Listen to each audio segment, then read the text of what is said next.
Hi hello friends, chill out with Soumya.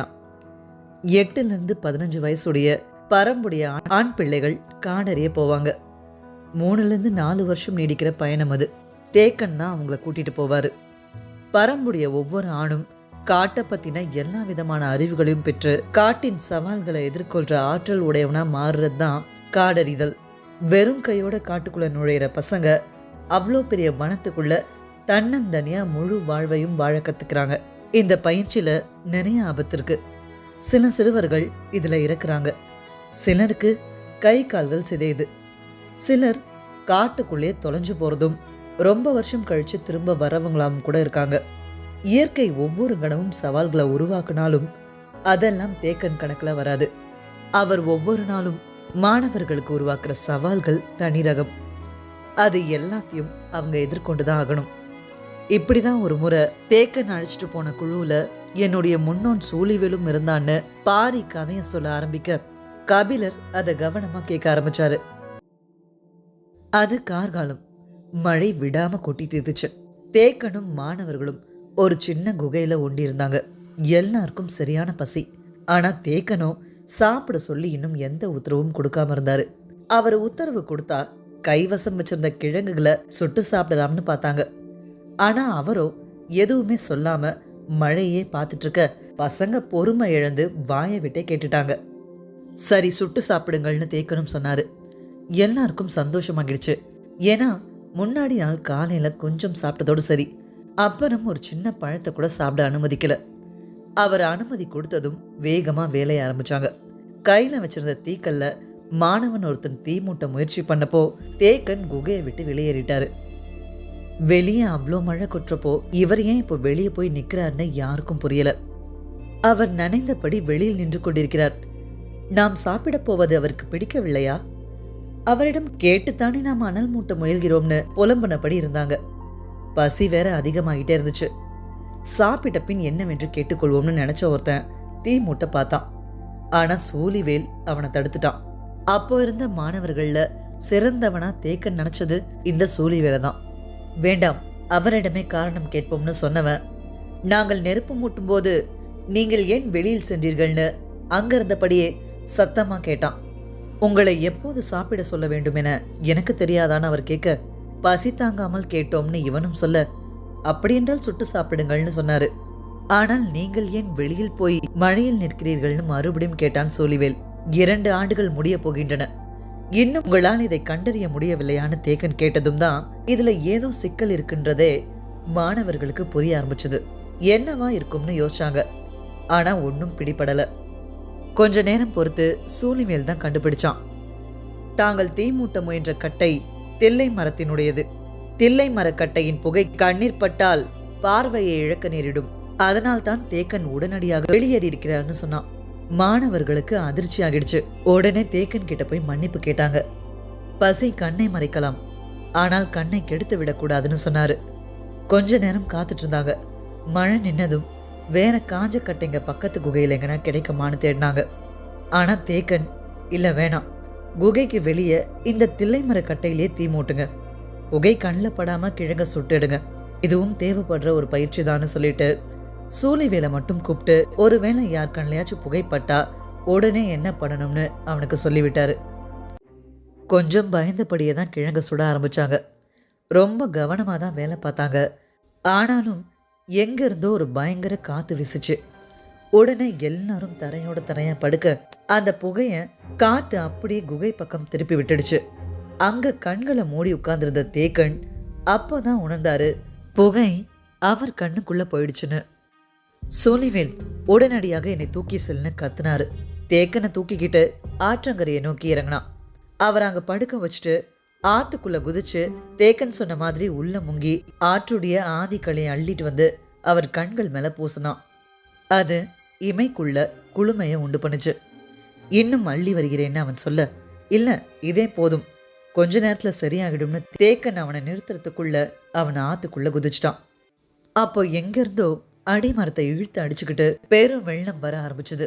மாணவர்கள்லாம் தேக்கனை உடனே தூக்கிக்கிட்டு மேல வந்துட்டாங்க. நீர்மட்டமோ கடகடன்னு 2 பனை மர அளவுக்கு உயர தேக்கனுக்கு இப்போ கண்கள்ல எரிச்சல் இல்ல. ஆனா சூழிவேலை நினைச்சு ஓன்னு கத்தி கதறி அழுதாரு. வெள்ளமும் புரட்டி எடுக்குது. இதுக்கு மேல நீந்திலாம் தப்பிக்க முடியாது. வெள்ளத்தோட போக்குலயே போனாதான் உயிர் பிழைக்க முடியும்னு சூழிவேல் முடிவெடுத்தான். கைகள்ல சிக்கின மரங்களை பிடிச்சும் அதுல இருந்து நழுவியும் தண்ணியோட சேர்ந்து போயிட்டே இருந்தான். இரவு பகல்னு கடந்து தண்ணி அவனை எங்கேயோ ஒரு பாறை இடுக்குல கொண்டு சொருகுச்சு. அப்போ அவன் அரை மயக்கத்துல இருந்தான். ஆத்தங்கரை ஓரம் வந்த சிலர் பாறை இடுக்குல சிக்கி கிடந்தவனை எட்டி பார்த்தாங்க. ஆனா உயிர் இருக்கான்னு தெரிஞ்சுக்க முடியல. கூட்டத்துல இருந்த ஒரு பெரியவர் மட்டும் இடுக்குக்குள்ள நுழைஞ்சு அவனை பார்த்தாரு. வலது கால் உள்ள சொருகி இருந்துச்சு. இடது கால் எலும்பு உடைஞ்சு கிடந்துச்சு. ஒரு கையை திரும்பிடுச்சு. மேல எல்லாம் பாறைகள்ல அடிபட்டு செதில் செதிலாம் பிளந்திருந்துச்சு.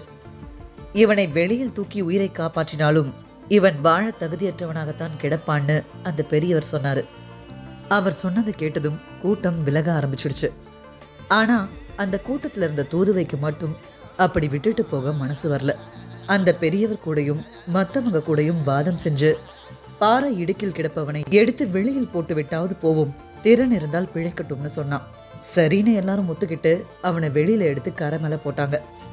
தண்ணி நிறைய குடிச்சிருந்ததால வயிறு ஊதி போயிருந்துச்சு. வெட்டுப்பட்டிருந்த எந்த பிளவுல இருந்தும் ரத்தம் கசியல. வெளிரிதான் இருந்துச்சு. இன்னைக்கு இரவு வர கூட தாங்க மாட்டான்னு சொல்லிட்டு அங்கிருந்து அந்த பெரியவரும் மற்றவங்களும் போயிட்டாங்க. காத்து இரவு முழுக்க அவன் உடம்ப உலர்த்த செஞ்சது. கண்ணுக்கு தெரியாத பூச்சி வெட்டுப்பட்ட பிளவுகளுக்கு நடுவுல ஊசி மாதிரி கொத்தி எடுக்க அப்போதான் அவன் உடல் வலிய உணர ஆரம்பிச்சது. பொழுது விடிறப்போ மெல்ல கண் வீழ்ச்சான். தனக்கு உயிர் இருக்கு, ஆனா கை கால்களை தான் அசைக்க முடியலன்றத உணர்ந்தான். தன்னை இழுத்து வெளியே போட்டவங்க பேசினதெல்லாம் அறகுறையா ஞாபகத்துல இருந்துச்சு. அந்த பெரியவர் அவன் நிலைமைய சொன்னதெல்லாம் தேக்கன் சொன்ன மாதிரியே நினைச்சுக்கிட்டான். இந்த நிலையில தேக்கன் இருந்திருந்தா மற்றவற்றையெல்லாம் நீதான் சரி செய்ய வேண்டும், இதுதான் பயிற்சின்னு சொல்லியிருப்பாரு. அதனால இதையும் தனக்கான சவாலா பார்த்தான். ஆனா அதுலயும் அவனுக்கான நம்பிக்கையா ஒரு பெண்ணுடைய குரல் ஒலிச்சது. அத அவன் மனசு இப்போ தேவைன்னு நினைச்சது. 2 நாளா எந்த உணவும் சாப்பிடாததால அவன் கை கால்கள்லாம் உயிரே இல்லாம இருந்துச்சு. அவனால உட்கார மட்டும்தான் முடிஞ்சது. ஏதாச்சும் சாப்பிடணும்னு தோணுச்சு. சுத்தி முத்தியும் பார்த்தான். அடர் காட்டுக்கு நடுவுல சீறி பாயிர ஆறு மட்டும்தான் அவன் முன்னாடி இருக்க சட்டுன்னு ஒன்று ஞாபகம் வந்துச்சு. இடுப்புல கை வச்சான். இறுக்கி கட்டப்பட்டு வச்சிருந்த நார்கயிறுல கொல்லிக்காட்டு விதை ஒன்று இருந்துச்சு. பயிற்சி அப்போ எங்கன்னா மாட்டிக்கிட்டா பயன்படுத்த சொல்லி தேக்கன் கொடுத்த கொல்லிக்காட்டு விதை அது. விதையுடைய சிறு பகுதியை மட்டும் மண்ணில் தூவிட்டு மீதியை எடுத்து வச்சுக்கிட்டான். கொஞ்ச நேரத்துல பெரும் காடை ஒன்று வந்து இறங்கி அந்த விதையை கொத்தி தின்ன ஆரம்பிச்சது. அது சாப்பிட்டு முடிக்கிறப்போ சூழிவேல் கையை கொண்டு போய் அது கிட்ட நீட்டினான். கையோட அதுவும் சாஞ்சு படுத்துக்குச்சு. இரவு முழுக்க மனசு பொறுக்காம தூக்கம் தொலைச்சி கிடந்த தூதுவை காலையிலேயே அவ தோழி கூட இவனை பார்க்க வந்திருந்தா. மரணத்தை நோக்கி இருந்த ஒருத்தன் இப்படி எழுந்து உட்கார்ந்துருக்கிறதையும் பறவை தானா வந்து அவன் கையில படுத்துக்கிட்டதையும் அவளாலையும் அவ கூட வந்த தோழியாலையும் நம்பவும் முடியல. அங்க என்ன நடக்குதுன்னு புரிஞ்சுக்கவும் முடியல. கையில கிடந்த பறவைய சுட்டு சாப்பிட தயாரானவன் அதனுடைய இறகுகளை வேகமா பிச்சதும் இதை இவன் இப்படியே கடிச்சுதான் தின்ன போறான் போலன்னு நினைச்சு அந்த பெண்கள் 2 பேரும் அவனையே பார்த்துட்டு இருந்தாங்க. ஆனா நெருப்பு மூட்டை வழி தேடிட்டு இருந்தான் சூழிவேல். அப்போ கரையோட சரிவுல எடுக்கிற தொலைவுல அடற்கற்கள் இருந்துச்சு.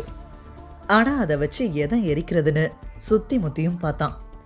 அவனால நம்ப முடியாத ஒண்ணு அவன் கண்ணுக்கு முன்னாடி இருந்துச்சு. பக்கத்துல இருந்த பாறையை ஒட்டி பால் கொரண்டி செடி ஒண்ணு தழைச்சிருந்துச்சு. அதனுடைய தூர் பகுதி தண்ணியில மூழ்கி இருந்துச்சு.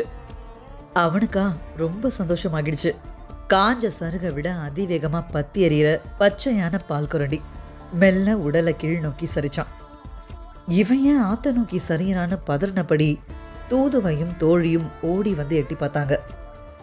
மொத்த வலிமையையும் பயன்படுத்தி சோழிவேல் பால் கொரண்டியுடைய இலையில அடற்கல்ல உரச சட்டுன்னு தெரிச்ச தீப்பொறி பால் கொரண்டியில பட்டதும் பத்திக்கிட்டு எரிய ஆரம்பிச்சது.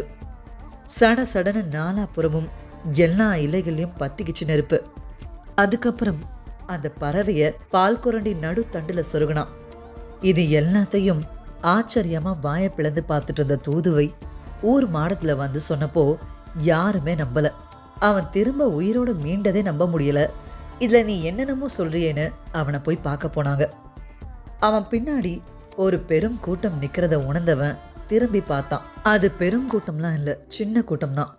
ஆனா ஒவ்வொரு மனுஷனும் 3 மனுஷனுக்கு இணை. அதுல இருந்து முன் வந்த ஒருத்தர், எங்களின் கண் முன் உனது மாய வித்தைகளை காட்டுன்னு கேட்டாரு. இவன் எனக்கு எந்த மாய வித்தையும் தெரியாதுன்னு சொல்ல, இல்லை நாங்கள் கண் கொண்டு பார்த்தோம்னு தூதுவை சொன்னான். ஒரு கணம் கண்ணை மூடினவன் நேற்று எனக்கு நம்பிக்கை தந்த அந்த குரல்னு நினைச்சபடியே அவளை பார்த்தான். பார்த்ததுக்கு அப்புறம் பேச்சு எதுவும் வரல. அங்க வந்தவங்க கேட்டாங்க, கால்கள் நீட்டி நீரின் வழியாக பச்சை இலையை சுட்டு எரித்தாயாமே, உண்மையான? அவன் எதுவுமே சொல்லல. தன்னை மறந்து தூதுவையே பார்த்துட்டு இருந்தான். மறுபடியும் கேட்டதும் அனற்கல்ல பக்கத்துல இருந்த ஒரு சிறுவன் கிட்ட கொடுத்தான். கரையோட ஓரத்துல ஒரு பால் குரண்டி இருந்துச்சு. அதை போய் தீ மூட்டுன்னு சொன்னான். அந்த சின்ன பையனும் தீ மூட்ட அடுத்த கணமே பால் குரண்டி பத்திட்டு எரிஞ்சுது. பசும் செடி பத்தி எரியும்ன்றத நம்பாம பார்த்துட்டு இருந்தாங்க. தூதுவைய பார்க்குறவரை உள்ளுக்குள்ள நெருப்பில்லாம எரியிற தீய பத்தி யாருன்னா சொல்லியிருந்தா சோலைவேலும் நம்பி இருக்க மாட்டான் தான். அந்த செடியுடைய ஆற்றலை விளக்கி சொல்லிட்டு இருக்க, பறவை எப்படி தானாக வந்து அமர்ந்ததுன்னு கேட்டாங்க. கைவசம் வச்சிருந்த கொள்ளிக்காட்டு விதையை கொடுத்து கரையில போட சொன்னான். அதே மாதிரி பறவையும் வந்து சாப்பிட்டுட்டு கீழேயே சரிஞ்சு கிடந்துச்சு. பறவை மயங்குமா? அது என்ன காய், எங்கு விளைகிறதுன்னு கேட்டாங்க. வெளியே சொல்லக்கூடாது என்பது எங்கள் குலநாகினியின் வாக்குன்னு சொன்னான். பெரும் வியப்போட அவனை பார்த்துட்டு இருந்தாங்க. பாறைகளின் இடுக்கில் செருகி கிடந்த என்னை எப்படி வெளியில் எடுத்தீர்கள்னு கேட்டான். இந்த பாறையை நகர்த்தி தான் எடுத்தோம்னு சொன்னதும் ஒரு கணம் அந்த பாறையை பார்த்தான். 2 ஆள் உயரம் கொண்ட 2 பெரும் பாறைகள் ஒன்னோடு ஒன்று உரசினபடி நின்றுட்டு இருந்துச்சு. எவ்வளவு பெரும் பாறையை நகர்த்தினீர்களா? எப்படி முடிந்தது? யார் நீங்கள்னு கேட்டான். வந்தவங்க நாங்கள் திரையர்கள்னு சொன்னாங்க.